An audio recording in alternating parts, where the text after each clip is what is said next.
কোরআনে কারীমের 19 নম্বর পারা 25 নম্বর সূরা সূরা আল ফুরকানের 65 নম্বর আয়াত তিলাওয়াত করছি। আল্লাহ বলছেন ওয়াল্লাযীনা ইয়াকুলুনা রাব্বানা ইসরিফ আন্না আযাবা জাহান্নাম ইন্না আযাবাহা কানা গারামা। গুনাহ হয়ে যেতে পারে, অপরাধ চলার পথে হয়ে যেতে পারে, সাকারাতের আগে, গারগারা শুরু হয়ে যাওয়ার আগে, কবরে চলে যাওয়ার আগে, মালাকুল মউত আজরাইল পৌঁছে যাওয়ার আগে যদি আমরা তওবা করতে পারি আর হক যদি আল্লাহর হয়, রব বলেছেন আমি কথা দিলাম সকল মাফ করে দিতে পারি। একটু জোরে পড়েন না আল্লাহ শর্ত লাগিয়ে দিয়েছে যদি হক আল্লাহর হয়। এখন আপনি সার দোকানের বিল দেন নাই চা খায়া, তখন বলেন আস্তাগফিরুল্লাহ, আল্লাহ তো বাটপার খবর কি, সার দোকানে বিল পায় আমার কাছে আস্তাগফিরুল্লাহ কও কেন? কথা বলেন না কেন? আপনি আরেকজনের জায়গা দখল করছেন, আরেকজনের বাড়ি দখল করছেন, এলাকায় চাঁদাবাজি করছেন, সুদ ঘুষ ফেন্সি ডিল ইয়াবার কারবার করছেন, পাবলিকের জায়গা জমি দখল করে নিজের নামে বুয়া জাল দলিল করছেন, সব শয়তানি কইরা কাবার গিলাফে ধরে কাঁদতেছেন আর বলতেছেন আল্লাহ তুমি আমার মাফ কইরা দাও। আল্লাহকে ঘটনা কি? পাবলিক রে ঠকাই এখন আমার কাছে আইসুস করে। কথা বলেন না কেন? তাহলে বুঝা গেল রব ক্ষমা করবেন যদি তার হক হয়, আর বান্দার হক তার বান্দার কাছ থেকে ক্ষমা নিতে পারলেই রব ক্ষমা করে দেবে। এর পরের আয়াত আল্লাহ বলছেন ইন্নাহা সাআত মুস্তাকাররা ওয়া মুকামা। যদি তুমি তওবা না করে কবরে যাও, রব বলেছেন তোমাকে এমন একটা জাহান্নামে দিবেন যেটাকে নির্ধারিত থাকবে শুধু আযাব দিয়ে। আরেক জায়গায় বলছেন আশাদ্দু ওয়া আবকা, তোমার জন্য থাকবে কঠিন শাস্তি যা হবে চিরস্থায়ী। আরেক জায়গায় বলছেন ওয়ালাহুম আযাবুম মুহিন, তোমার জন্য হবে যন্ত্রণাদায়ক অপমানজনক লাঞ্ছনাকর শাস্তি যদি তওবা না করে কবরে যায়। কথা কি বুঝছেন? আমার কথা বুঝেন নাই? কথা কি বুঝতে পেরেছেন? তাহলে চলার পথে যদি অপরাধ হয়ে যায় ক্ষমা চাইবো কার কাছে? জোরে বলেন কার কাছে? আল্লাহর কাছে। আমার কথায় কষ্ট নিয়েন না, শুধু শুনেন 1-2 মিনিট। সমাজ আপনি আমি নষ্ট করে দিয়েছি, সমাজ থেকে আপনি আমি দিনকে উঠিয়ে দিয়েছি। আজ সমাজের কোথাও দিন নাই। কেউ রাগ করবেন না বাবা আমার কথায়, আপনাদের সাথে আমার কোনো দুশ্মনী নাই, ইতিপূর্বে কোনোদিন আসিও নাই, এলাকায় কাউরে চিনিও নাই। এই যে আপনারা আমার সামনে কি অলিয়া অলিয়ার মতো বসে রয়েছেন, দাড়ি টুপি জুব্বা পাঞ্জাবি রুমালও আছে, তসবিও আছে মনে হয় পকেটে, কি আল্লাহর ওলির মতো দেখতে মনে হইতেছে। এই যে ভাব ভঙ্গি ধরছেন আল্লাহর ওলির মতো, বড় নাকি? এই ভাব ধরলেন কেন? এই ভাব ভঙ্গি ধরে কই যাইতে চান বাবা?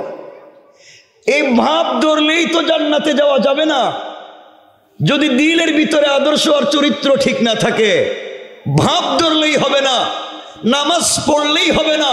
যদি আপনার আমার নামাজ আমাকে অশ্লীলতা থেকে না বাঁচায়, রব বলেছেন ইন্নাস সালাতা তানহা আনিল ফাহশাই ওয়াল মুনকার।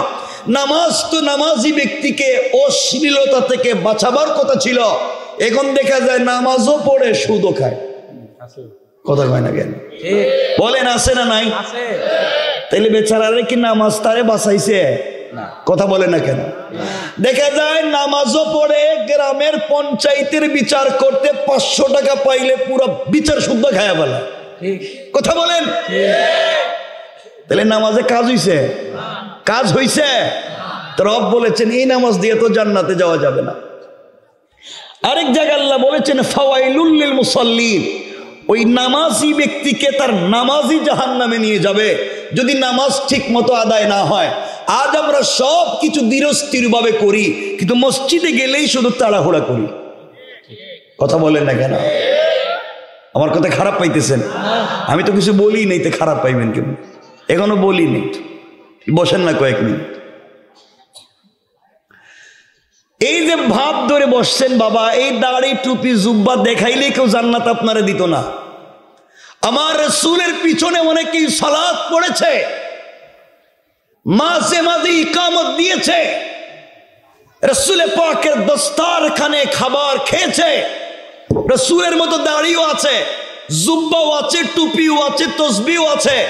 মাঝে মাঝে রসুলের সঙ্গে মুআনাকা মুসাফাও করছে, রসুলের হাত ধরে মদিনার বাজারে ঘুরে বেড়াইছে। তার ইন্তেকালের পরে রসুলে পাক নিজে তার জানাজায় শরীক হয়ে ইমামতি করতে চেয়েছেন। আল্লাহ বলেছেন পয়গম্বরে আরবি একবার নয় 1,00,000 বার আপনি তার ইমামতি করেন। আল্লাহর রসুল নিজের জুব্বা মুবারক খুলে তার কাফন দিয়েছেন।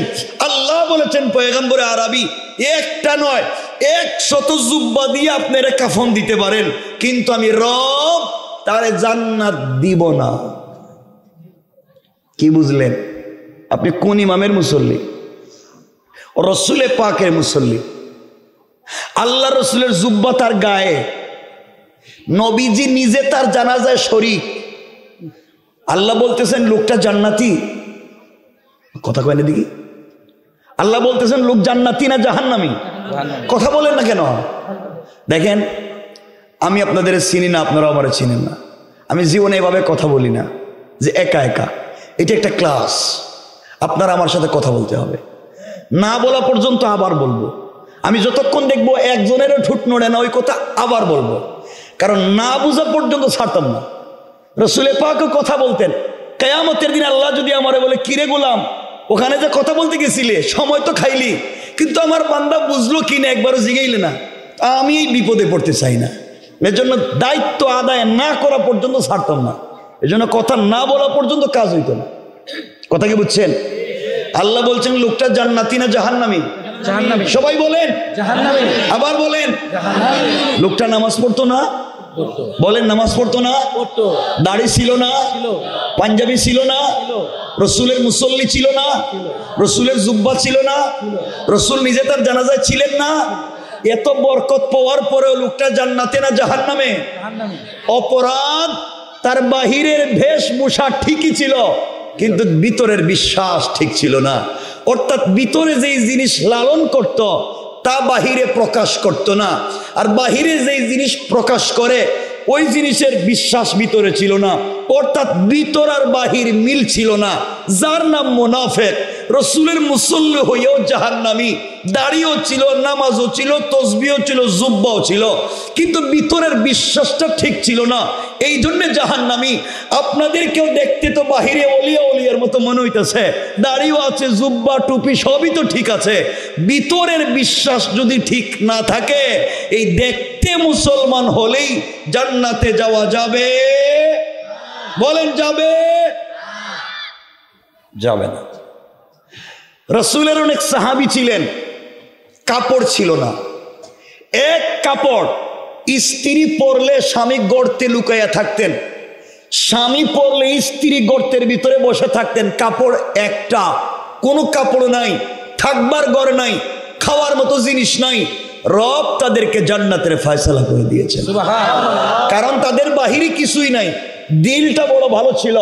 এই জন্য রব কোরআনে বলছেন আমি তোমাদের বাহিরের বেশভূষার পরীক্ষা নিব না, আমি পরীক্ষা নিব দিলের। ওয়ামতাহানাল্লাহু কুলুবাহুম লিত্তাকওয়া, আমি তো দিলের পরীক্ষা নিব।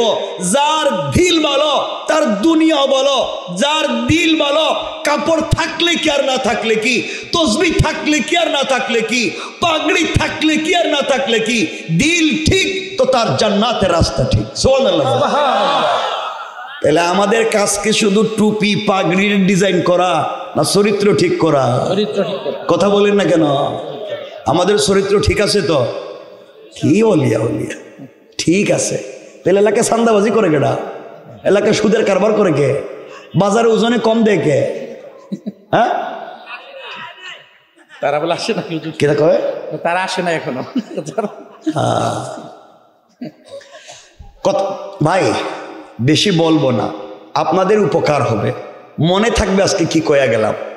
সুযোগ থাকলে একটু আসেন না সামনে, ওই যে দাঁড়ায় থাকলে হবে না, হয়তো চলে যাইবেন গা, নাইলে বসতে হবে। একটু সামনে আসেন, ওই যে জায়গা একটু করে দেন না পিছনে, ওখানে জায়গা ভাই, এই যে ভাই এখানে আসো।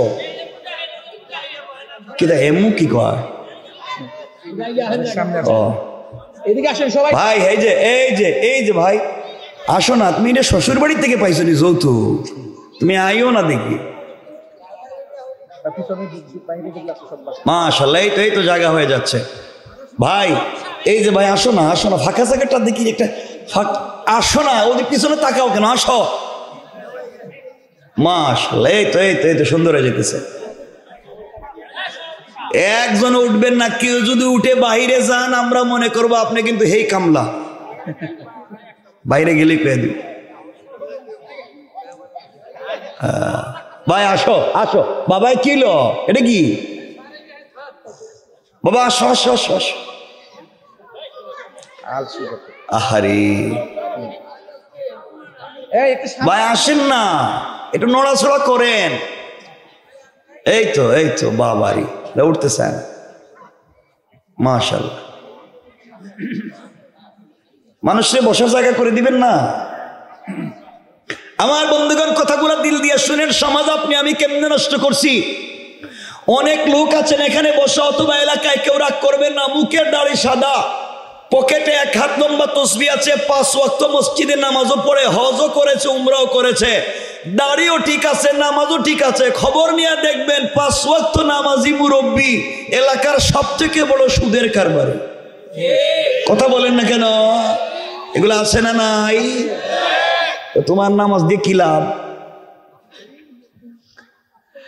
এমনও লোক এলাকায় আছে যারা সব না, আবার ভালো মানুষ আছে, এলাকার মোড়ল, এলাকার মাতবর, এলাকার বিচারি, পঞ্চায়েতের বড় মুরব্বী, এলাকার সর্দার, এলাকায় গ্রামগঞ্জে পঞ্চায়েতের বিচার করে। এমনও মুরব্বী আছে যে হাতে 1 কাপ রং চা দরাইয়া দিলে ডাইনের বিচারে বাম বানাইয়া দেয়। কথা বলেন না, আছে না নাই?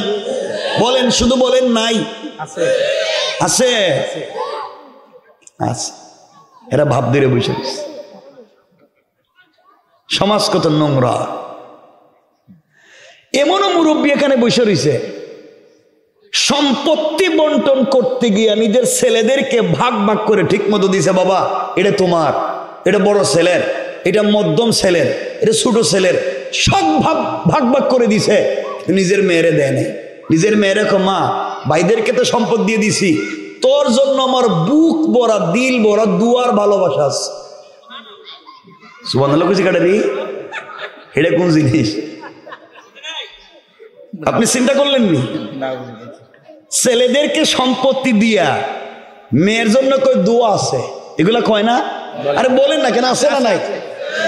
যেই মুরব্বী বলছে ছেলেদেরকে সম্পত্তি ঠিক মতো দিছে কিন্তু নিজের মেয়েরে দেয় নাই, ঠকাইছে। আপনি যদি নির্ভেজাল, টাটকা, ফরমালিন ছাড়া একেবারে অরিজিনাল একটা শয়তান দেখতে চান, তাহলে এই মুরব্বীর চেহারার দিকে তাকায় থাকেন 1 মিনিট। আপনি মনে করলেন একটা টাটকা শয়তান দেখলে। কারণ আল্লাহ বলছেন এই পৃথিবীতে কোরআনের আয়াত নাজিল করে ফরজ করে দিয়েছেন, পিতার সম্পত্তিতে ছেলে যেখানেই পাবে মেয়ে সেখানেই পাবে। হয়তো অংশে কম পাবে কিন্তু মেয়ে পাবেই। কথা বলেন না কেন? মেয়ে পাবেই, কিন্তু দেখা যায় মেয়েরে দেই না। যে দেও যদি, যেটা নদী ভাঙছে, যেটার দাম নাই, যেটা জায়গায় ভেজাল, কোটে তোরে দিলাম। কতক্ষণ না কেন?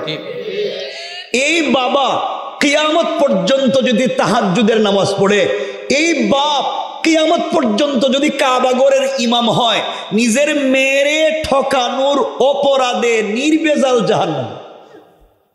বুঝলেন আমার ওয়াজ বুঝেননি আপনারা? জান্নাতি না জাহান্নামী? নিজের মেয়েরে দেন না কেন? এখানে কে কে আছেন যে নিজের মেয়েরা সম্পত্তি দেন না? একটু হাত তুলে দেখেন। কেউ তুলতো না। হ্যাঁ, এরা তো তুলতো না। এখন তুলবো কেমনে? ধরা খেয়ে যাই বুঝে। মেয়েদেরকে সম্পত্তি দিয়ে দিবেন, এটা ফরজ। এরপরে অনেক মুরব্বী এখানে আছেন, কি সুন্দর গ্রামগঞ্জে বড় বড় মুরব্বী আনা করে, হেরা মসজিদে ঢুকে সব জানে, সার দোকানে বসে সব ফতোয়া মারে, কিন্তু এখনো বউর মোহরের পয়সা দেয় না। ওই যে বিয়ের সময় যে স্ত্রীর একটা মোহর দেয় না, কি কয়, মহারানা দেয়নি, এটা দিছেননি? কিছু কয় না এরা।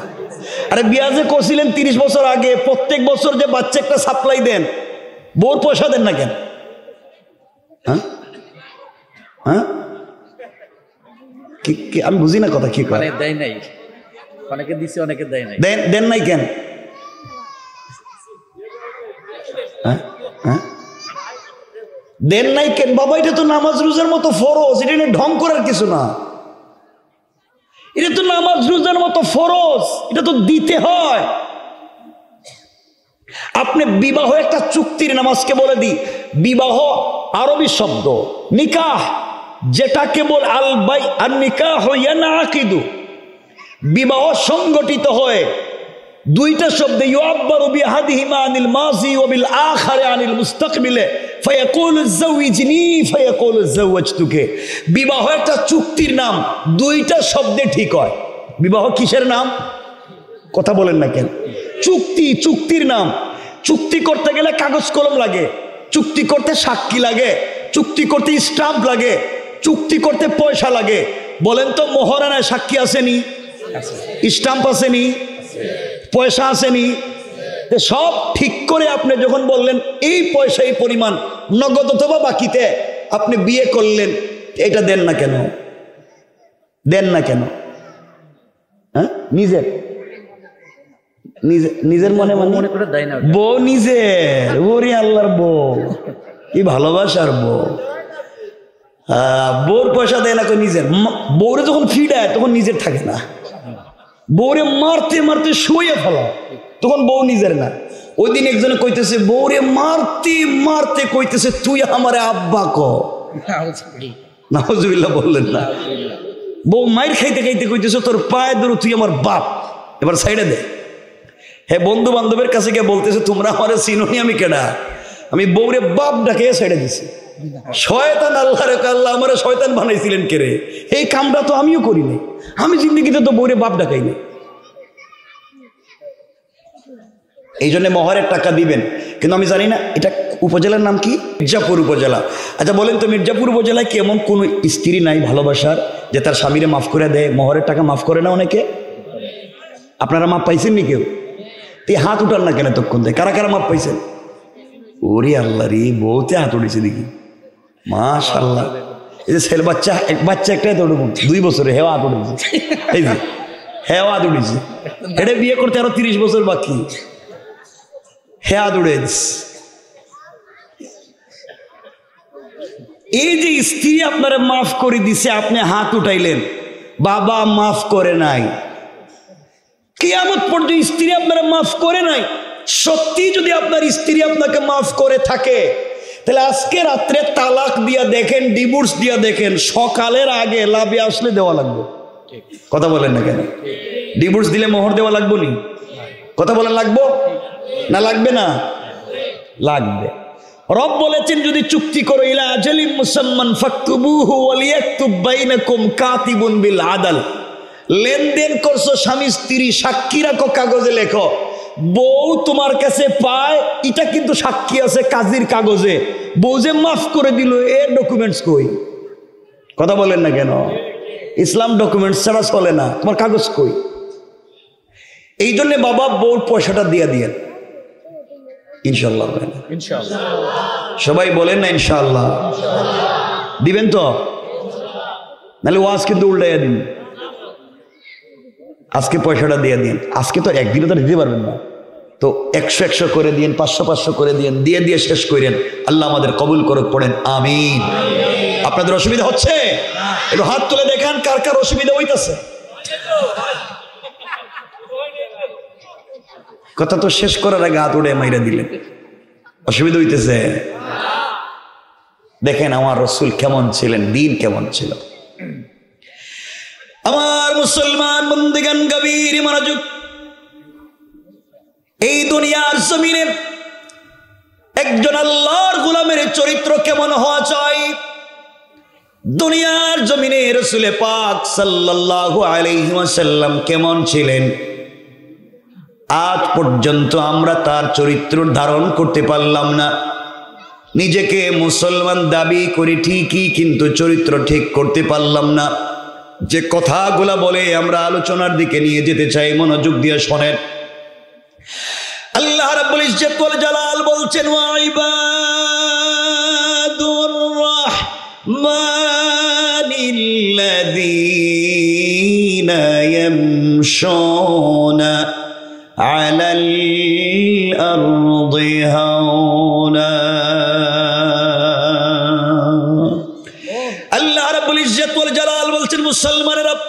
এই দুনিয়ার জমিনে যারা আমি আল্লাহর গোলাম দাবি করবে, আশিক রাসূল দাবি করবে, আমি আল্লাহর গোলাম নিজেকে মনে করবে, বান্দারে আল্লাহর গোলামের এক নম্বর গুণ হলো আমার গোলাম দুনিয়ার জমিনে চলার পথে কোনোদিন অহংকার করতে পারে না। কি করতে পারে না?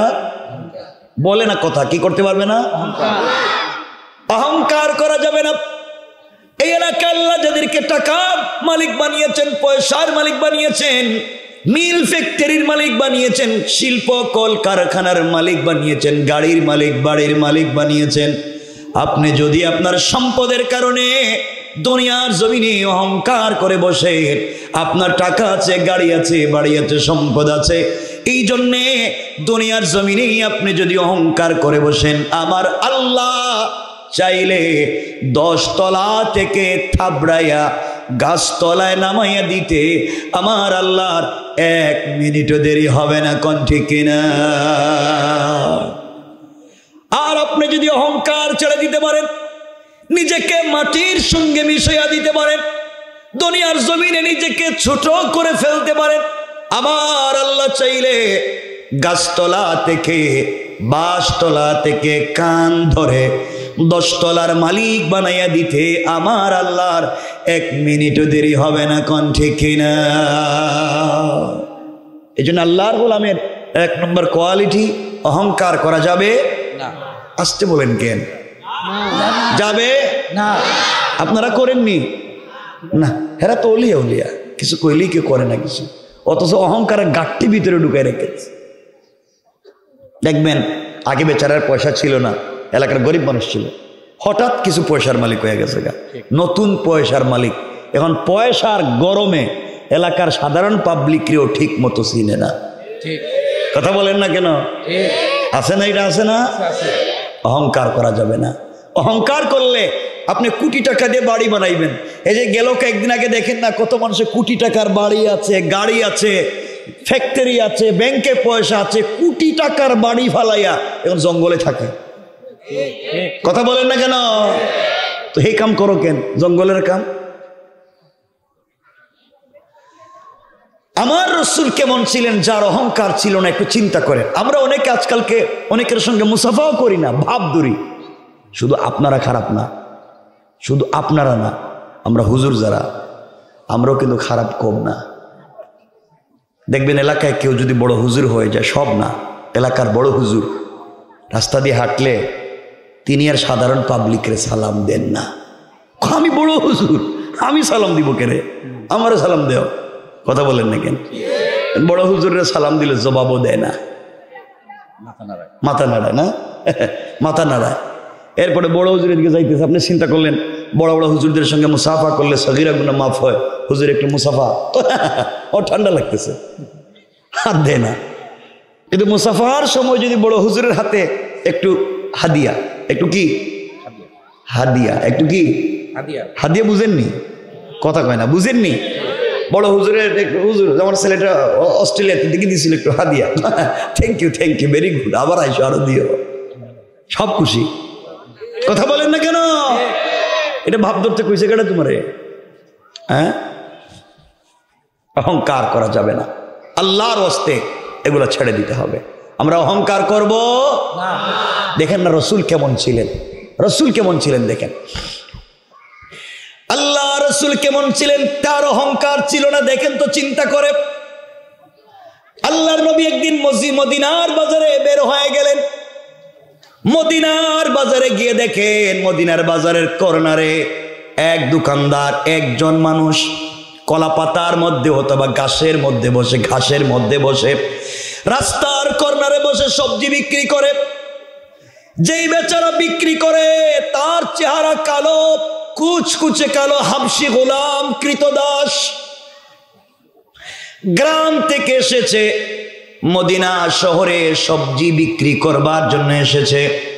দিন শেষ হয়ে সন্ধ্যা গনিয়ে যায়, বেচারার চেহারা উস্কো কুস্কো চুল, আওলা কেশে পাগল বেশে বসে আছে। তার কাছেও কেউ যায় না, সবজিও কিনে না, দেখতেও সুন্দর না, মাটির মধ্যে বসে বসে বিক্রি করে, কেউ কাছেও যায় না। আল্লাহ রসুল দূর থেকে দেখলেন এই গোলামের চেহারা কালো, বসে আছে, সারাদিন চলে যায়, কেউ তার সবজি কিনে না, কেউ তার কাছেও যায় না। গ্রাম থেকে এসেছে, দেখতেও সুন্দর না, কেউ তার কাছ থেকে কিনতে চায় না। আল্লাহ রসুল সাল্লাল্লাহু আলাইহি ওয়াসাল্লাম আস্তে আস্তে করে পিছন দিকে তার কাছাকাছি পৌঁছে গেলেন।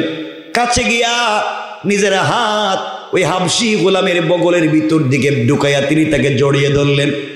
আল্লাহ রসুল এই গোলামকে জড়িয়ে ধরে বলছেন, ও মদিনার মানুষেরা, ও মদিনার মানুষেরা, তোমরা শোনো, গ্রাম থেকে আমার এক বন্ধু শহরে সবজি নিয়ে এসেছে। এই যে আমার বন্ধু সবজি নিয়ে এসেছে, কার কার লাগবে তোমরা আসো তো। এই বলে আল্লাহর রসুল ওই সবজিওয়ালার কাছে বসে গেলেন, তার হাতে হাত রাখলেন, তার সবজিগুলাকে মুছে দিয়া ঝেড়ে দিয়ে বসে পড়লেন।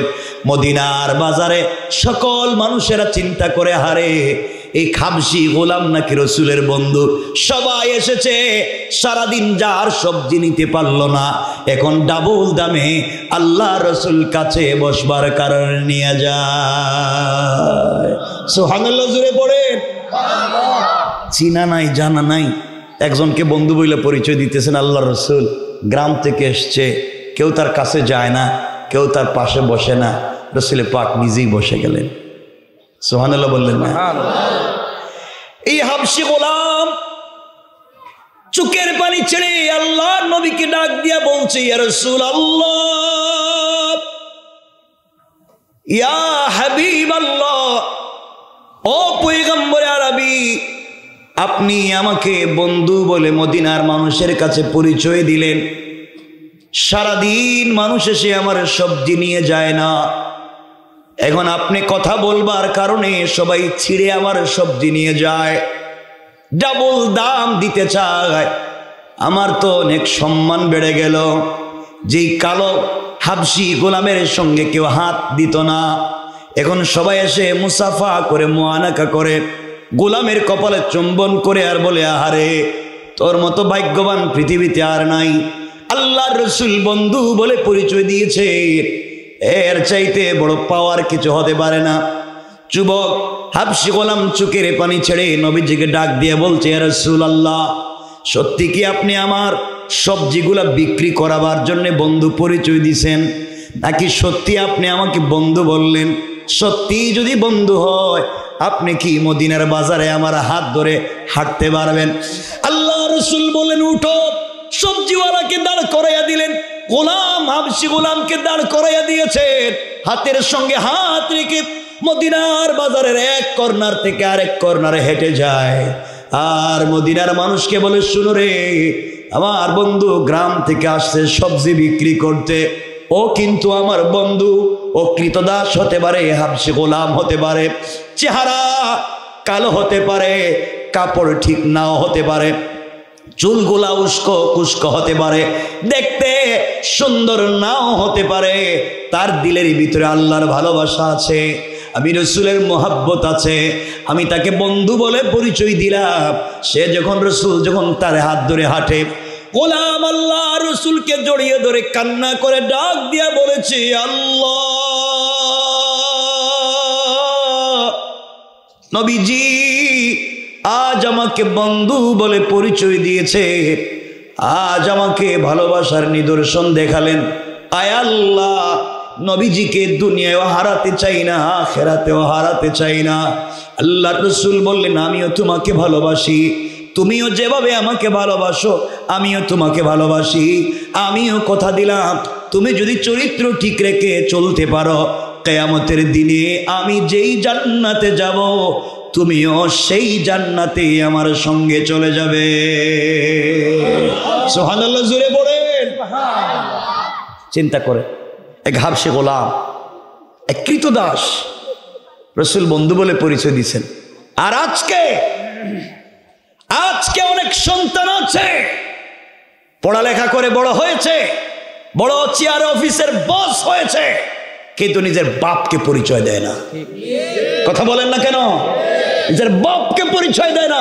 নিজের বাপ কৃষিকাজ করে, ভ্যান চালাইয়া মানুষের বাড়িতে কাজ কাম করে তাকে বড় করেছে, আজকে নিজের বাপকে পরিচয় দিতে চায় না। সে উনি তার বাপ এ কথা বলতে চায় না। অনেক সন্তান আছে মা বাপ কষ্ট করে লালন পালন করে, কিন্তু এই সন্তানেরা বড় হয়ে মা বাপকে বৃদ্ধাশ্রমে পাঠাইয়া দেয়। কথা বলেন না কেন? আমার সব থেকে কষ্টের জায়গা হচ্ছে মায়ের 3 আঙ্গুল পেট। এই 3 আঙ্গুল পেটে 5টা 6টা সন্তানের জায়গা হয়।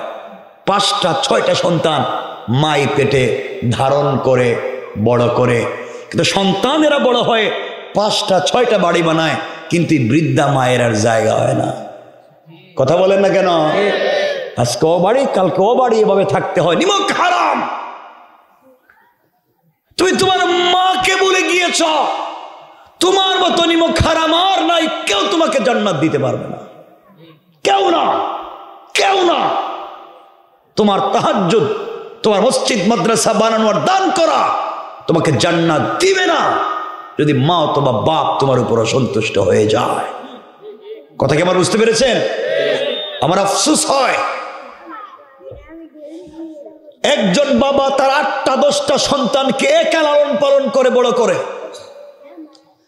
স্কুলের খরচ দেয়, পয়সা দেয়, পড়ালেখা করায়, কিন্তু 5টা 6টা 8টা 10টা সন্তান বড় হইয়া এই এক বৃদ্ধ বাবার পকেট খরচ, হাত খরচের পয়সা দিতে পারে না। কথা বলেন না কেন? এগুলো এলাকায় নাই? বলেন এলাকায় নাই? কত বড় নিমক হারাম। অথচ কোরআনে আল্লাহ নিজের হকের কথা, কোরআনের যত জায়গায় বলেছেন নিজের হকের কথা, তত জায়গায় মা বাপের কথা বলেছেন। আল্লাহ যত জায়গায় বলেছেন নিজের কথা, তত জায়গায় বলছেন মা বাপের কথা। আল্লাহ বলছেন আনিস করলি, তোমরা আমার শুকরিয়া আদায় করো, সাথে সাথে বলছেন ওয়ালি ওয়ালিদাইয়া, আমার শুকরিয়া আদায় করলে মা বাপেরও করো। আল্লাহ বলছেন ওয়াকাদা রাব্বুকা আল্লা তা'বুদু ইল্লা ইয়্যাহ, ইবাদত করো একমাত্র আমার, ওয়াবিল ওয়ালিদাইনি ইহসানা, আর ইহসান করো মা বাপের। আল্লাহু আকবার বলেন না? আল্লাহু আকবার। চিন্তা করতে পারছেন? যত জায়গায় রব নিজের কথা বলেন, তত জায়গায় মা বাপের কথা বলেন। আর আজকালকার ছেলেরা নিজের বউয়ের জন্য 40,000 টাকা দিয়ে শাড়ি কিনে, আর নিজের বাপের জন্য 500 টাকা দিয়ে একটা লঙ্গি কিনতে পারে না। কথা বলেন না কেন? এমন হয়েছে নিমক হারাম সন্তান। শ্বশুর বাড়ি গিয়া কয় শাশুড়িকে, আম্মা আপনি আঙ্গুর খাইবেন না আপেল খাইবেন, কিন্তু নিজের মারে ডায়াবেটিসের একটা ওষুধ কিনে দেয় না। কথা বলেন না? এগুলো সমাজে নাই? তো আপনার জান্নাতে যাইব কইছে কেডা? নিমক হারাম। এই জন্য আল্লাহর ওয়াস্তে আমার কথা আপনারা কাগজে লিখে রাখবেন, দিলে ঢুকায় রাখবেন। আবারও বলছি, আপনি যদি কাবা ঘরের ইমাম হন, আপনি যদি বনি ইসরাইলের পয়গম্বর মুসাও হয়ে যান, আপনার মা অথবা বাবা কোনো একজন যদি আপনার উপর অসন্তুষ্ট থাকে, রব বলেছেন তার জন্য আমার 8টা জান্নাতের দরওয়াজা বন্ধ। কি বুঝলেন? কে আপনার জান্নাতের দরজা খুলে দিব? কেমনে যে মা বাপকে ভুলে যায়। সন্তান বন্ধু বান্ধবী নিয়ে KFC-তে চাইনিজে বসে আড্ডা দিয়ে 5-10 হাজার টাকা বিল তুলে, ওই সময় পয়সার হিসাব করে না, তো মায়ের হাতে 500 টাকা দিলে হিসাব করে, কালকে না টাকা দিলাম আজকে শেষ হইলো কেমনে? বাপরে জায়গায় কালকে না 100 টাকা দিলাম, আজকে আবার পয়সা চাও কেমন? তুমি একেবারে এই পৃথিবীতে নিকৃষ্ট। রব বলেছেন উলাইকা কাল আনআম, এটা মানুষ না, এটা কুকুরের চাইতে খারাপ সন্তান। ঠিক কিনা বলেন? আমার সন্তান নাই? আছে। কত বাপ আছে, কত মা আছে, বালিশের সঙ্গে মাথাটা লাগাইয়া শুধু হাউমাউ করে কান্দে, বালিশ ভিজাইয়া দে। কোন সন্তানরে বড় করলাম, কারে নিজে বৃদ্ধ হয়ে গেলাম, আজকে সারা জীবন যৌবন বিসর্জন করে এই সন্তানরে বড় করছি। মা বলতেছে কোন সন্তানরে পেটে নিলাম। ঈদের সময় মায়েকে একটা কাপড় দিতে পারে না, কাপড় নিয়ে যায় শ্বশুর বাড়ি। কথা বলেন না? এগুলো আছে না নাই? আফসোস, আফসোস হয় এগুলা। আল্লাহর রাস্তে মা বাপরে কষ্ট দিও না। জান্নাতে যাওয়ার কোনো সম্ভাবনাই নেই। যত নামাজ পড়ো, জান্নাতে কেমনে যাইবেন মা বাপরে কষ্ট দিলে? এই জন্য আমরা সবার সাথে উত্তম আচরণ করবো, বলেন না ইনশাআল্লাহ? আরো জোরে বলেন না ইনশাআল্লাহ? আমরা অহংকার করব? দেখবেন বাড়িতে ঘরে গেলে যেই রুমটা সুন্দর পরিপাটি, এই রুমে ছেলে তার বউরি নিয়ে থাকে, আর যেই রুমটা ভাঙ্গা ঠিকঠাক নাই ওই রুমে মারে দে, বাপরে দেয়। কথা বলেন না কেন? এদেরকে তো ইচ্ছা মতো ফিরানো দরকার। এদেরকে বাইচা থেকে লাভ কি? এরাই তো সমাজের বিস্ফোরক। তুমি পয়সার মালিক হতে চাও? আমি বলছি, আমি গোটা দুনিয়া গোড়াইয়া বলছি, পয়সার মালিক হতে চাও, ইজ্জতের জিন্দেগি যদি চাও, মা বাপকে ইজ্জত করো, তাদের হক আদায় করো, তাদের চাহিদা পূরণ করো। রসুল বলেছেন মরার আগে ইজ্জত আর পয়সাওয়ালা না বানাইয়া কবরে দিবেন না। আল্লাহু আকবার বলেন। কেন জানি মা বাপরে সন্তান দেখতে পারে। অনেক মেয়ে আছে শ্বশুর বাড়ি আসার পরে শ্বশুর শাশুড়িরে দেখতে পারে না, তোমার মা বাপরে আলাদা করে দাও। আছে না এগুলা? আর অনেক ছেলেও তো আছে খারাপ, নিজের বউরে দেখতে পারে না। সব মিলে মিশে চলতে হবে। আমি শাশুড়িদেরকে বলবো, আপনি আপনার বৌমাকে নিজের মেয়ে মনে করেন, আপনার ছেলের বউকে নিজের মেয়ে মনে করেন। আর আমি বোনকে বলবো, আপনার শাশুড়িকে নিজের মা মনে করেন। কথা বলেন না কেন? সব মায়েরা নিজের মেয়ে শ্বশুর বাড়িতে ভালো থাকুক এটা চায়, কিন্তু নিজের ঘরে নিজের ছেলের জন্য যারা নিয়ে আসে হেরে দিয়ে সারাদিন কাম করাইলেই শান্তি। কথা বলেন না কেন? এগুলো কই পান আপনারা? এগুলো বানান কেমনি সিস্টেমগুলা? আল্লাহ হেফাজত করুক। এত আসতে বলবেন, একটু জোরে বলেন না আমিন। আর একটু জোরে বলেন না আমিন। টাইম দেখলাম না, লম্বা করবো না। কষ্ট হচ্ছে? তাহলে 1 নম্বর অহংকার করা যাবে। আমরা সামনে কথা বলবো। আর অহংকার করা যাবে। আল্লাহর গোলামের 2 নম্বর গুণ আল্লাহ বলছেন, ওয়াইদা খাতাবাহুমুল জাহিলুনা ক্বালু সালামা।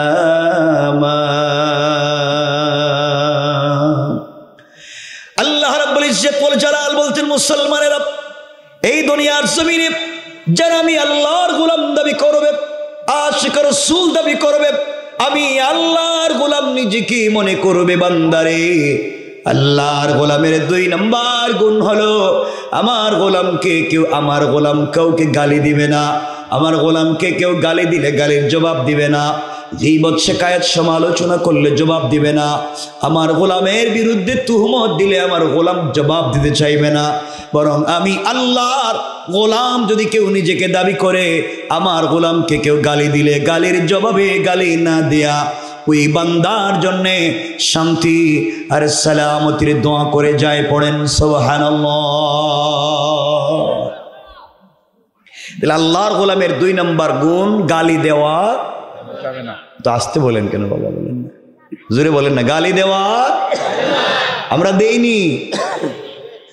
আমরা কিছুই লোক তোকে বাইরে আয় দেখি তুই কার বাপ। গালি দেওয়া যাবে না। কথাগুলো দিল দিয়ে শোনেন।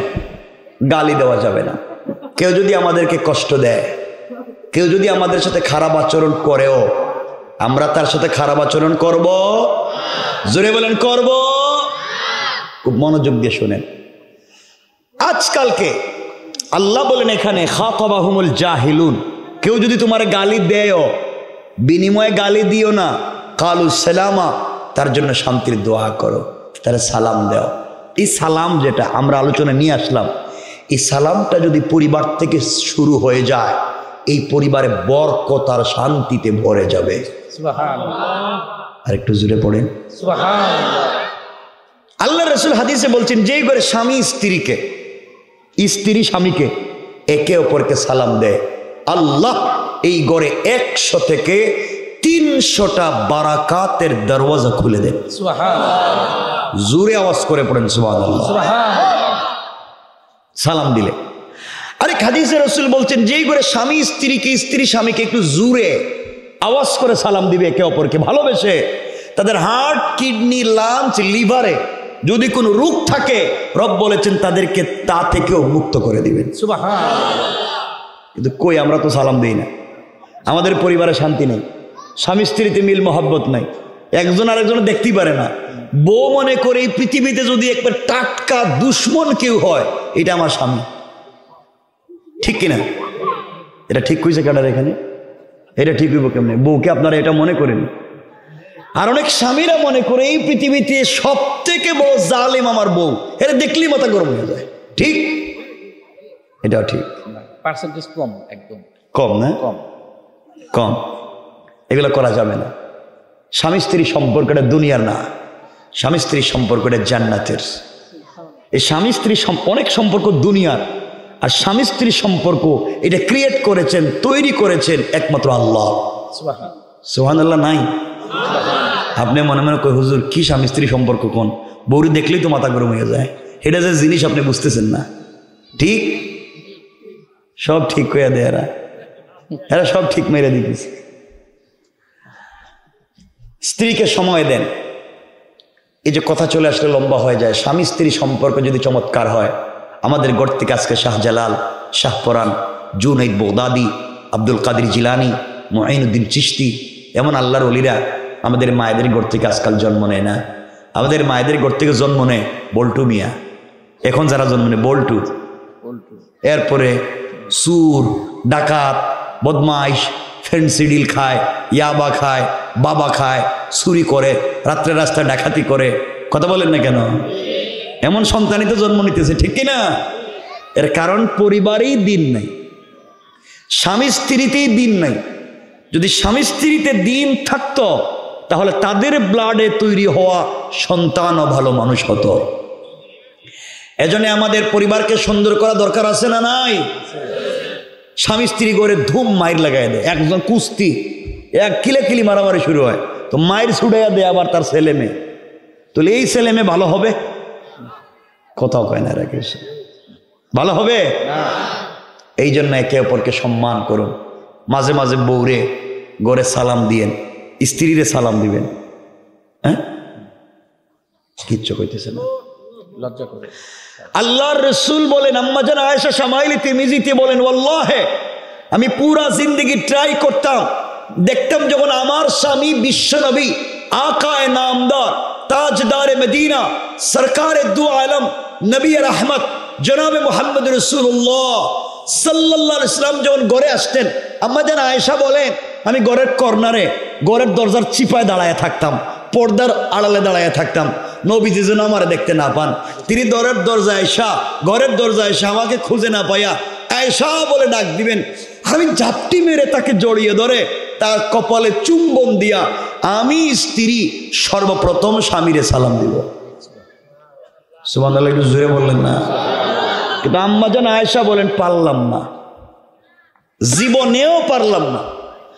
কত চেষ্টা করছি নবীজির আগে সালাম দেওয়ার, কিন্তু দেখতাম রসুল ঘরে আসার অনেক দূরে থাকতে তিনি আমাকে সালাম দিতেন। সুবহানাল্লাহ পড়বেন। নবীজি যদি নিজের স্ত্রীর আগে সালাম দিতে পারেন, আপনারা পারবেন না? বলেন না ইনশাআল্লাহ? আরো জোরে বলেন না ইনশাআল্লাহ? তারা ইনশাআল্লাহর আওয়াজ কমায় দেয়। বলেন সালাম দেন না কেন বউরে? এটা কোন? হ্যাঁ, শরম পায় বলে, শরম করে বউরে সালাম দিতে শরম করে, আর বউরে ফিডাইতে শরম থাকে না, তখন সব শরম জায়গা। স্ত্রীর সালাম দিবেন। আল্লাহর রাসূল যদি নিজের স্ত্রীর সালাম দিছেন তাহলে আপনি পারবেন না? ইনশাআল্লাহ। কিছু কয় না এরা। মুরব্বীরা আমার চেহারার দিকে তাকাই হাসতেছে, দেখেন তো। এরা চিন্তা করতেছে হুজুর কি কইতেছেন, 50-60 বছর গেছে গা বউরে সালাম দিলাম না, আজকে যদি সালাম দেই তো বউ মনে করবো বুইড়া বাহিরে কোন কাম ঘটাইছে, আর আমার সালাম দিয়ে ভাব ধরতেছে। যাই মনে করুক, পরিবারকে সুন্দর করেন। আমি সব কথা বলতেছি না, যাতে সময়ও কম, আমি লম্বাও করব না। ভাইদেরকে বলছি আমি বেশি, যে তোমাকে যাইতে হইব, ভালোবেসে শুধু দিছি প্রোগ্রাম। এজন্য সালাম দিবেন তো ইনশাল্লাহ? বলেন না জুড়ে ইনশাল্লাহ?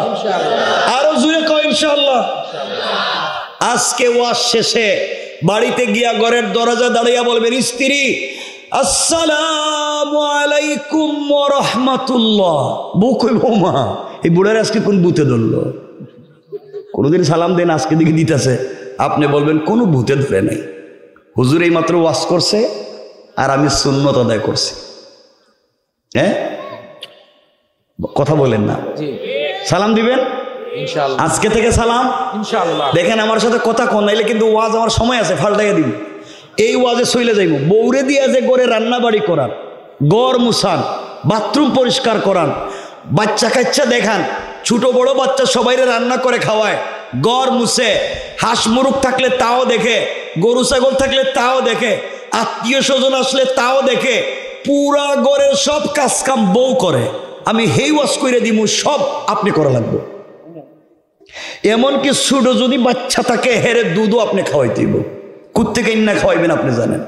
এখন কোন আমি কি হেই ওয়াজ করে দিতাম, বলা লাগবে কিন্তু হেই ওয়াজ করতাম না, জায়গা মতো সালাম দিবেন, এটা কথা কয় না কেনেরা, কেমনি দিবেন তো সালাম, তাহলে হে ওয়াজ করে দিব, বৌরে রান্না করে খাওয়াইতে হইব, বউর কাপড় দয়া দয়া লাগবো, বৌরে গোসল করাইতে হইব, বৌরে মুখে উঠে খাওয়াইতে হইব, ঘর মুছতে হইব, বাচ্চারে আপনি দেখতে হইব, সব আপনার কাম, বউর না।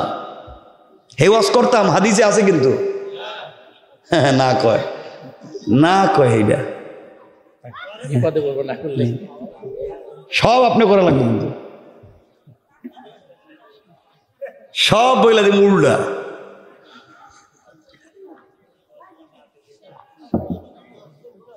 এজন্য আমার বন্ধুগণ, আল্লাহর ওয়াস্তে কাজ করবেন না। এই জন্য আমার বন্ধুগণ কথাগুলো দিল দিয়ে শুনেন, কি বলতে চাই,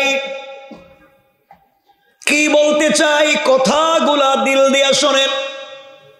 পরিবার যদি সুন্দর হয়ে যায়, স্বামী স্ত্রীর সম্পর্ক যদি চমৎকার হয়ে যায়, আপনারা আমরা একে অপর মনেরা শোনো, দুনিয়ার জমিনে চমৎকার যদি পরিবার চাও, জান্নাতি পরিবার চাও, সন্তানগুলাকে জান্নাতি বানাতে চাও, স্বামী স্ত্রীর সম্পর্ক জান্নাতুল ফিরদাউসের সম্পর্ক চাও, আল্লাহ রাব্বুল ইজ্জত ওয়াল জালাল জানিয়ে দিয়েছেন পরিবারের ভিতরে উত্তম আদর্শ নিয়ে যাওয়া লাগবে, পরিবারকে চমৎকার করে দেওয়া লাগবে, পরিবারের ভিতরে দ্বীন জিন্দা করা লাগবে, পরিবারের ভিতরে আল্লাহ রাসূল সাল্লাল্লাহু আলাইহি ওয়াসাল্লামের উত্তম চরিত্র নিয়ে যাওয়া লাগবে। যেই পরিবারের ভিতরে রাসূলের আদর্শ পৌঁছে যাবে, আল্লাহ রাব্বুল ইজ্জত ওয়াল জালাল আমার রাসূলকে জানিয়ে দিয়েছেন, বন্ধুরে পরিবারের ভিতরে দ্বীন জিন্দা করো, সকল মুসলমানদেরকে জানাইয়া দাও পরিবারের ভিতরে দ্বীন জিন্দা করে দিতে। এরপরও চলার পথে যদি ভুল হয়ে যায়, চলার পথে যদি গুনাহ হয়ে যায়, আল্লাহ রাব্বুল ইজ্জত ওয়াল জালাল বলছেন, ওয়াল্লাযীনা ইয়াকুলুনা রব্বানা সরিফ আন্না আযাব জাহান্নাম ইন্না আযাবাহা কানা গরামা। আল্লাহ রাব্বুল ইজ্জত ওয়াল জালাল বলছেন, মুসলমানেরা দুনিয়ার জমিনে চলার পথে যদি ভুল হয়ে যায়, সাকারাতের আগে, গারগারা শুরু হয়ে যাওয়ার আগে, কবরে চলে যাওয়ার আগে, মালাকুল মউত আজরাইল পৌঁছে যাওয়ার আগে, আমার যে গোলাম গোটা জিন্দেগির অপরাধের জন্য আমি আল্লাহর দেওয়া কপাল আমার কুদরতের পায়ে লাগায়া, আমার দেওয়া চোখ থেকে দু ফোঁটা পানি ছেড়ে দেয়া, আমার দেওয়া জবান দিয়ে আমাকে আল্লাহ বলে ডাক দিয়ে তওবা করবে, ক্ষমা চাইবে, আল্লাহ রাব্বুল ইজ্জত ওয়াল জালাল বলছেন, গোলাম রে পুরা জিন্দেগির অপরাধগুলোকে ক্ষমা করে দেয়া, জান্নাতি বলে ফয়সালা করে দিতে আমার আল্লাহর এক মিনিটও দেরি হবে না। পড়েন সুবহানাল্লাহ, আল্লাহু আকবার, জোরে পড়েন। কথা কি বুঝতে পারলেন? সুতরাং চলার পথে আপনার আমার গুনাহ হয়ে যেতেই পারে, আমরা ভুল করে ফেলতেই পারি, কিন্তু সবথেকে বড় ভুল হচ্ছে ভুল হয়ে যাওয়ার পরে ভুল স্বীকার করে তওবা না করা। ভুল হয়ে যেতেই পারে, কিন্তু স্বীকার করে তওবা যদি করতে পারি, রব কোরআনে কারীমে বলছেন, ইন্নাল্লাহা ইউহিব্বুত তাওয়াবিন ওয়া ইউহিব্বুল মুতাতাহহিরিন, যে গোলাম অপরাধ হয়ে যাওয়ার পরে তওবা করে পবিত্র হয়ে যায়, আমি রব তাকে আমার পছন্দের সর্বোচ্চ জায়গায় নিয়ে যাই এবং তাকে জান্নাতের ফয়সালা করে দেই। আওয়াজ করে পড়েন না সুবহানাল্লাহ। আমরা লম্বা করব না, ভাই কে আছে, আমি বেশি কথা বলবো, ভাইদেরকেও আমি উঠে যাব কয়েক মিনিট। বলেন, আপনি বলেন, আপনি বলেন। খুব বেশি কথা না, কথা কি বুঝতে পেরেছেন আমার? তো এতক্ষণের আলোচনায় বুঝাতে চাইলাম সমাজ বিকারগ্রস্ত হয়ে যেতে পারে, আমরা ভুল পথে চলে যেতে পারি, আমরা অন্যায় পথে চলে যেতে পারি। মনে রাখবেন, চলার পথে যদি মনে করি হাসবি আল্লাহ, একমাত্র কেবলমাত্র শুধুমাত্র আল্লাহ আমার জন্য যথেষ্ট, পৃথিবীর কেউ তোমার আমার ক্ষতি করবার কোনো সুযোগ, আওয়াজ করে বলেন সুযোগ। আপনাদেরকে যে কথার দিকে নিয়ে যেতে চাই খুব সংক্ষেপে বলবো। অপরাধ হয়ে যেতে পারে, ক্ষমা করে দিবেন কে? আপনারা যুবকদেরকে বলছি, ভাই তোমরা কি করেছ? হয়তো নামাজ পড়ো নাই, সালাত ঠিক মতো পড়তে পারো নাই, হয়তো জেনা করে ফেলেছ, হয়তো কবিরা গুনাহ করে ফেলেছ। তোমরা কেন ইয়াবা মাদকাসক্ত হবা? তোমরা কেন গাঁজা ফেন্সিডিল ধরবা? তোমরা কেন চুরি ডাকাতি বাটপারি বদমাইশি করবা? সব ছেড়ে দাও, রবের দিকে ফিরে আসো। রব বলেছেন, বান্দা পৃথিবীতে আমি না তোকে নিজের হাত দিয়ে বানাইছি, কে তোকে ধোঁকা দিয়েছে আমার মতো মহান রব থেকে ভিন্ন পথে চলে যাওয়ার জন্য? রব বলেছেন, ইয়া আইয়ুহাল ইনসান মা গাররাকা বিরাব্বিকাল কারীম। এই মানুষ কে তোকে ধোঁকা দিয়েছে আমার মতো মহান রব থেকে? অথচ আল্লাযী খালাকাকা, আমি তোকে সৃষ্টি করেছি, আমি তোকে বানিয়েছি, তুই চিন্তা করিস না, ভুল পথে যাস না, কেউ তোকে বিকারগ্রস্ত করবে না, কেউ তোকে বিপদে ফেলতে পারবে না যদি তুমি আমার কাছে তওবা করে ফিরে আসো। রব বললাম, পৃথিবীর সকল তোমার বিরুদ্ধে চলে যেতে পারে, তোমার পক্ষে কেউ না থাকলেও আওয়াজ করে বলেন, আমার আপনার পক্ষে থাকবেন কে? আমার আপনার পক্ষে থাকবেন একমাত্র আল্লাহ। এই পথেই আপনাকে আমাকে যেতে হবে। খুব সংক্ষেপ কথাটা শুনলেন আমার বন্ধুগণ, কথাগুলো দিল দিয়ে শুনেন কি বলতে চাই, খুব সংক্ষেপ করে শুনবেন। দুনিয়ার জমিনে পুরো পৃথিবী যদি তোমার আমার বিরুদ্ধে চলে যায়, আজকে আমরা কোরআন থিসিস করি না, কোরআন অ্যানালাইজ করি না, কোরআন গবেষণা করি না, এই জন্য কোরআন থেকে আমরা শিক্ষা নিতে পারি না। আল্লাহ রাব্বুল ইজ্জত ওয়াল জালাল কোরআনে কারীমের 13 নম্বর পারা 14 নম্বর সূরা ইব্রাহিমের প্রথম দিকে আল্লাহ বলেছেন, প্রথম আয়াতে আল্লাহ বলছেন, আলিফ লাম রা কিতাবুন أنزلناه إليك لتخرج الناس من الظلمات إلى النور। আল্লাহ রাব্বুল ইজ্জত ওয়াল জালাল বলছেন, শোনো মুসলমানেরা, আল্লাহ বলেন, বন্ধুরে তোমার কাছে আমি একটা কিতাব দিয়েছি যার নাম আল কোরআন। এই কিতাবের কাজ কি? এই কিতাব দিয়ে আপনি কিতাবিস কবজ দিবেন। এই কিতাব দিয়ে কি আপনি শুধু শবে বরাত আর শবে কদরে খতম পড়বেন? এই কোরআন দিয়ে কি কেউ মারা গেলে তার বাড়িতে 10 জন মিলে খতম পড়বেন? এই কোরআন দিয়ে কি রমজানুল মুবারকে তারাবিহের সালাত পড়বেন? আল্লাহ বলছেন, না না, এই কাজের জন্য এত বড় কোরআন আমি আল্লাহ দেইনি। আল্লাহ বললেন, কোরআন দেওয়ার কারণ লিতুখরিজান নাসা মিনাজ যুলুমাতি ইলান নূর। সমাজ যখন অন্ধকার হয়ে যায়, পুরা দুনিয়ার জুলমে পুরা দুনিয়া ভরে যায় বান্দারে। এই জুলুম থেকে, এই অন্যায় থেকে সমাজকে যদি বাঁচাতে হয়, অন্ধকারাচ্ছন্ন সমাজে লাইট নিয়ে, ম্যাগনেটিক লাইট দিয়ে আমি আল্লাহ 30 পারা কোরআন নাজিল করেছি। পড়েন সুবহানাল্লাহ। খুব সংক্ষেপ করে শুনবেন, আবারও বলছি, ভয় পাবেন না। দুনিয়ার জমিনে জুলমের শিকার আমরা বারবার হয়েছি, এই জমিনে বারবার জুলমের শিকার হয়েছি। আমরা পরিষ্কার করে বলে দিতে চাই, দেশটা আমাদের, এই দেশটা আমাদের সকলের, এই সার্বভৌম রাষ্ট্র আমাদের, সুজলা সুফলা শস্য শ্যামলা স্বচ্ছ শুভ্রোজ্জ্বল সোনার বাংলাদেশ আমার আপনার সকলের। এই দেশের মানচিত্রের দিকে, এই দেশের সার্বভৌমর দিকে কেউ যদি হাত তুলে, কেউ যদি চোখ দিয়ে তাকায়, আমরা যদি আবার ঐক্যবদ্ধ হয়ে দাঁড়িয়ে যাই, তাদের অস্তিত্ব এই জমিনে খুঁজে পাওয়া যাবে না। ঠিক কিনা বলেন? সুতরাং তোমাকে আমাকেই বুঝতে হবে এবং জানতে হবে, তোমাকে আমাকে দিন বুঝতে হবে। ওই একটা কথা বলে আমরা সংক্ষেপ করবো। হায়রে এসেছেন, তারা কথা বলবেন, আমাদের মেহমান, এবং আমি তো অনেক কথা বলে ফেলছি, এজন্য আমি লম্বা করব না। একটা কথা শুধু এতটুকুন বলতে চাই যে আপনাদেরকে যে বুঝালাম যে আল্লাহ আমাদের জন্য যথেষ্ট, কোরআন সাথে থাকলে কেউ কিছু করতে পারবে না। আসলে কি একটা বাংলা একটা কথা বলে গেলাম না, এটার কোনো গ্রামাটিক্যাল অথবা তত্ত্বভিত্তিক কোরআনের কোনো আয়াত আছে কিনা, সত্যিকারও বাঁচাতে পারবেন কিনা, 2-3 মিনিটে এই কথাটুকু আপনাদেরকে বোঝাতে চাই যে ভয় পাবেন না, ভেঙ্গে পড়বেন না, মনে রাখবেন সকল ভেঙ্গে যাওয়া থেকে আবার নতুন কিছু তৈরি হতে পারে। আমি আর জওয়ানদেরকে বলছি, তোমরা ফেন্সিডেলিয়া বা মাদককে ছেড়ে দাও, তোমরা পড়ালেখায় মন দেও, কারণ মনে রাখবা শিক্ষাই একজন ব্যক্তিকে তার কল্পনার চাইতে অনেক দূর পর্যন্ত নিয়ে যেতে পারে।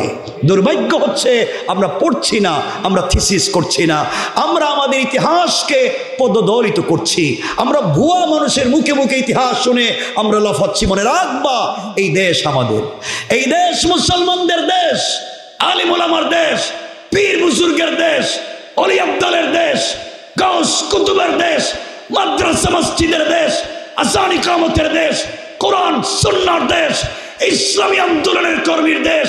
এই দেশে ইসলাম ছিল, আজও আছে। বারবার যারা এই দেশটাকে বিক্রি করে দিয়ে আধিপত্যবাদকে বিস্তার করতে চায়, আমরা ঐক্যবদ্ধভাবে দাঁড়িয়ে গেলে তাদের অস্তিত্ব আর ফিরে আসবে না। দুর্ভাগ্য আমাদের, আমরা মাঝে মাঝে কেমন জানি হয়ে যাই, এই যে এদিক থেকে ওদিক, ওদিক থেকে ওদিক চলে যাই, আমরা কেমন জানি হয়ে যাচ্ছি। এই জন্য তোমাকে আমাকে বুঝতে হবে আর ভরসা করতে হবে কার উপরে? সবাই বললেন না? আপনাদের ভরসার জায়গায় কি আর কোনো জায়গা আছে? কার উপরে? এই কথাটা বলে আমরা আলোচনা সংক্ষেপ করব। ভাইদেরকে কথা বলার সুযোগ দিব। কেউ উঠতে পারবেন না, কিন্তু কেউ যেতে পারবেন না। যাবেন? একটু হাত তুলে দেখান দেখি কারা কারা চলে যাবেন। আপনি কি বাইরেতে পারলেন না? যাইবেন? আমার বন্ধুগণ, কতটা সংক্ষেপ করে শুনেন কি বলতে চাই। আমরা ঘটনা বলবো না, শুধু বুঝাবো যে কোরআন যদি সত্যি বলি, আল্লাহ হাসবি আল্লাহ, আল্লাহ আমার জন্য যথেষ্ট, এই কথা বললে সত্যি কি আল্লাহ আমাকে বাঁচাবেন? ছোট্ট করে বলি, আল্লাহর রাসূল সাল্লাল্লাহু আলাইহি ওয়াসাল্লাম যেদিন হিজরত করে মক্কা থেকে মদিনায় যাবেন, আমরা ঘটনার দিকে যাব না। গভীর রজনীতে জিবরিল আমিন হাজির হয়ে গেলেন, আল্লাহ রাসূলকে ঘুম থেকে উঠালেন আর বলছেন, ইয়া রাসূলুল্লাহ, ইয়া হাবিবাল্লাহ, পয়গম্বরে আরবি, আপনি ঘুম থেকে উঠে যান, আপনাকে হিজরত করতে হবে, এলাকা ছেড়ে দিতে হবে, ইয়াসরিবের দিকে যাওয়া লাগবে, খেজুর বাগানের দিকে যাওয়া লাগবে, মদিনার দিকে যাওয়া লাগবে। আল্লাহ রাসূল উঠে গেলেন, নিজের বিছানায় নিজের চাচাতো ভাই আলীকে শুইয়ে দিলেন, মানুষের আমানত তার কাছে দিয়ে বললেন, আলী, এই মক্কার মানুষ আমাকে 2 চোখ দিয়ে দেখতে পারে না, আমাকে মেরে ফেলতে চায়, কিন্তু তাদের আমানত একমাত্র আমার কাছেই রাখে, কারণ বিশ্বাস করে আমি তাদের ধর্মের বিরুদ্ধে যতই কথা বলি, পৃথিবীতে আমানতদার একমাত্র এখনো আমি জিন্দা। সুতরাং রাত্রবেলা আমাকে মারতে চায়, দিনের বেলা আমার কাছে আমানত রাখে, তোমার কাছে আমানত দিয়ে গেলাম, ওগুলা তুমি সকালবেলা পৌঁছে দিও। আল্লাহ রাসূল 2 রাকাত সালাত পড়লেন, দরজার কাছাকাছি পৌঁছে গেলেন, দরজা খুলে বের হয়ে যাবেন, হঠাৎ করে তার কানে আওয়াজ এসেছে, ঘরের চতুর্দিকে কাফেরেরা ঘরটাকে বেষ্টন করে রেখে দিয়েছে, নেজা নিয়া, তীর নিয়া, বল্লম নিয়া, ঘর থেকে বের হলে মেরে ফেলবে। আল্লাহর কাছে ডাক দিয়ে বলছেন, আল্লাহ তাআলা, আপনি আমাকে বললেন হিজরত করে মক্কা থেকে মদিনায় চলে যাওয়ার জন্যে, গোটা এলাকা, গোটা বাড়ি কাফেরেরা বেষ্টন করে রেখে দিয়েছে, একটা সুই ফেলবার জায়গা নাই, আমি ঘর থেকে গভীর রাত্রে বের হলে মেরে ফেলবে। আল্লাহ বলছেন, বন্ধুরে, তোমার কাজ হলো আমার উপরে ভরসা করে কোরআন থেকে সূরা বাকারার শেষ 2 আয়াত তেলাওয়াত করে বের হয়ে যাওয়া, আর হিফাজতের জিম্মাদার স্বয়ং আমি আল্লাহ। আল্লাহ রাসূল দরজার কাছাকাছি পৌঁছে গেলেন, দরজায় হাত দিয়ে দরজা খুলবেন, আবার আল্লাহকে বলছেন, আল্লাহ তাআলা, আপনি বলেছেন সত্যি আমাকে বাঁচাবেন, এতে সন্দেহ নাই, বিশ্বাস করি, ওয়ালাকিন লিয়াতমাইন্না কলবি, কিন্তু অন্তরে প্রশান্তি পাই না, এই জন্য আল্লাহ আমাকে আত্মরক্ষার কোনো ব্যবস্থা দেন, যেন আমার পরে আমার উম্মতেরাও যদি বিপদে পড়ে যায়, আত্মরক্ষা করার একটা জায়গা আছে, এটা যেন তারা বুঝতে পারেন। আল্লাহ বলেন, বন্ধুরা, তোমার বাড়ি সব যারা বেষ্টন করেছে অত্যাধুনিক অস্ত্র নিয়ে, তুমি কি নিয়ে আত্মরক্ষা করবা? আল্লাহ বললেন, বন্ধুরে, হাতের মধ্যে কিছু কঙ্কর নেও, অথবা বালি নেও, অথবা পাথর নেও। আল্লাহ রাসূল বলছেন, আল্লাহ, তাদের কাছে তীর নে, যার বললাম, আর আমি নিব কঙ্কর আর বালি। আল্লাহ বললেন, আত্মরক্ষা করবার জন্য তোমাকে দিয়েছি, হিফাজত তো আমি আল্লাহ করব, শুধু বিশ্বাস রাখো। আল্লাহ রাসূল কোরআন থেকে সূরা বাকারার শেষ 2 আয়াত তিলাওয়াত করলেন, ওই কঙ্কর ছুটু ছুটু এক মুষ্টি কঙ্করের মধ্যে ফু দিলেন, দরজা করলেন, শুধু সামনের দিকে নিক্ষেপ করলেন। তাকায়া দেখেন ডাইনে বামে পিছনে সামনে চতুর্দিকের কাফেরেরা চোখ রগড়াতে লাগলো, চোখ মুছতে লাগলো। আল্লাহর রসুল বললেন সবার চুকে চুকে কেমনে জানি পৌঁছে গেল। আল্লাহু আকবার। আল্লাহর রসুল চলে গেলেন, ঘটনা বলছি না, মদিনায় পৌঁছে গেলেন, কেউ তাকে দেখলো না, মারতেও পারলো না, এতগুলা মানুষ থাকবার পরে। একদিন সুযোগ বুঝে আল্লাহ বলতেছেন, বন্ধুরে ওই দিন তুমি কেমনে মদিনায় চলে আসলা? এতগুলা মানুষ অস্ত্র নিয়ে দাঁড়াইয়া ছিল, কেউ তোমাকে মারতে পারলো না কেন? আল্লাহর রাসূল সাল্লাল্লাহু আলাইহি ওয়াসাল্লাম জবাব দিলেন, আল্লাহ তাআলা আপনি কেমনে বাঁচাইছেন আমি কি জানি নাকি? আমি তো সামনের দিকে পাথর মারলাম, আমি তাকায়া দেখি ডাইনে বামে পিছনে চতুর্দিকের কাফেরদের চোখে চোখে পৌঁছে গিয়েছে।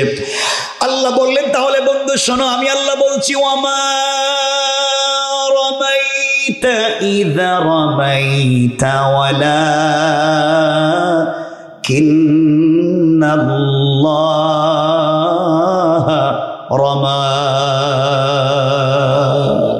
বন্ধুরে তুমি যখন পাথরগুলা নিক্ষেপ করেছো আমার উপরে ভরসা করে, তুমি ছাড়া সকল কাফেররা তোমাকে মেরে ফেলতে চায়, বিশ্বাস আমার উপরে করে দরজা খুলেছো, পাথরে যখন নিক্ষেপ করেছো তোমার হাত থাকে নাই, আমি আল্লাহর কুদরতের হাত হয়ে গিয়েছে। আর আমি আল্লাহ তাআলা আমার হাত দিয়া সকল কাফেরদের চোখে চোখে পৌঁছে দিয়েছি। পড়েন সুবহানাল্লাহ, আল্লাহু আকবার।